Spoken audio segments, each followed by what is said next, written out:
अगर आप अमेरिका में काम करने का सपना देख रहे हैं और H1B वीजा के लिए आवेदन करना चाहते हैं तो आपके लिए खबर देखना बहुत ज्यादा इंपॉर्टेंट है। फिस्कल ईयर 2026 के लिए H1B वीजा की रजिस्ट्रेशन विंडो आज यानी कि 24 मार्च को बंद हो रही है और ये रजिस्ट्रेशन 7 मार्च को शुरू हुआ था और आज दोपहर यानी कि ईस्टर्न टाइम तक ये चलेगा। नमस्कार, मैं हूं आपके साथ प्रेरणा कौशिक और आप देख रहे हैं एनबीटी इंटरनेशनल। H1B वीजा एक नॉन इमिग्रेंट वीजा है जिसके तहत अमेरिकी कंपनियां ऐसे विदेशी पेशेवरों को काम पर रख सकती हैं जिनके पास किसी विशेष फील्ड में विशेषज्ञता हासिल होती है और इस वीजा के तहत काम करने वाले व्यक्ति को कम से कम बैचलर डिग्री या फिर उसके समकक्ष योग्यता की आवश्यकता होती है। तो कैसे होता है H1B वीजा का प्रोसेस, चलिए आपको ये भी डिटेल में बताते हैं। देखिए, अगर कोई अमेरिकी कंपनी किसी विदेशी कर्मचारी को काम पर रखना चाहती है तो उसे H1B वीजा के लिए एक स्पॉन्सर के रूप में आवेदन करना होगा और इसके लिए कुछ स्टेप्स फॉलो करने होते हैं। स्टेप बाय स्टेप आवेदन की क्या प्रक्रिया है इसके बारे में आपको बताते हैं। नंबर 1 पर आता है लेबर कंडीशन एप्लीकेशन जमा करना।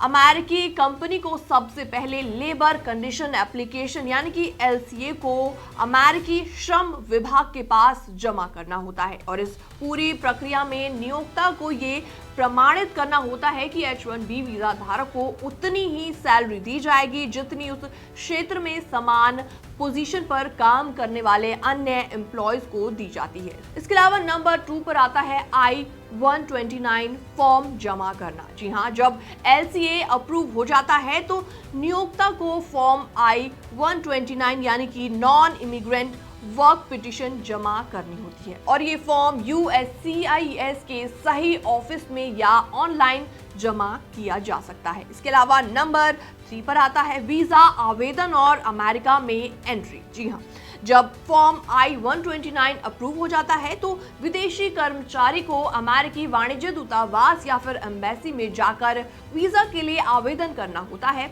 अगर व्यक्ति पहले से ही अमेरिका में किसी वैध वीजा पर रह रहा होता है तो उसे सिर्फ स्टेटस चेंज कराना पड़ता है।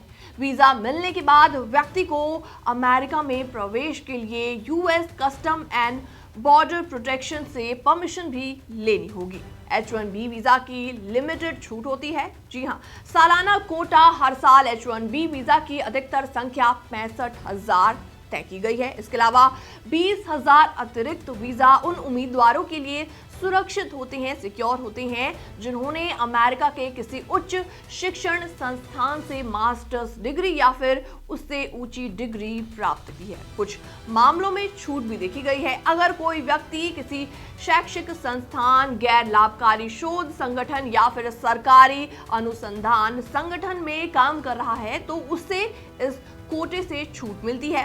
राज्यसभा में पेश किए गए आंकड़ों के मुताबिक अक्टूबर 2022 से सितंबर 2023 के बीच जारी किए गए 70% से ज्यादा H1B वीजा भारतीय पेशेवरों को मिले और इसका सीधा मतलब ये निकलता है कि भारत से तकनीकी और विशेषज्ञता वाले पेशेवरों की अमेरिका में भारी मांग बनी हुई है, काफी ज्यादा उनकी डिमांड है। अगर आप H1B वीजा के लिए अप्लाई कर रहे हैं तो सुनिश्चित करें कि आपकी कंपनी ने सभी जरूरी डॉक्यूमेंट सही समय पर सबमिट कर दिए हैं।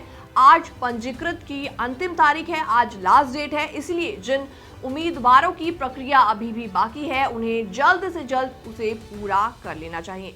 आपको क्या लगता है कि अमेरिका की इमिग्रेशन नीतियों में और सुधार किए जाने चाहिए? फिलहाल इस पूरी रिपोर्ट को देखने के बाद आपका क्या रिएक्शन है, आपके क्या विचार हैं? आप भी हमें कमेंट सेक्शन के माध्यम से अपनी राय देना ना भूलें। बाकी वॉल से जुड़ी छोटी और बड़ी खबरें देखने के लिए बने रहिए एनबीटी इंटरनेशनल के साथ।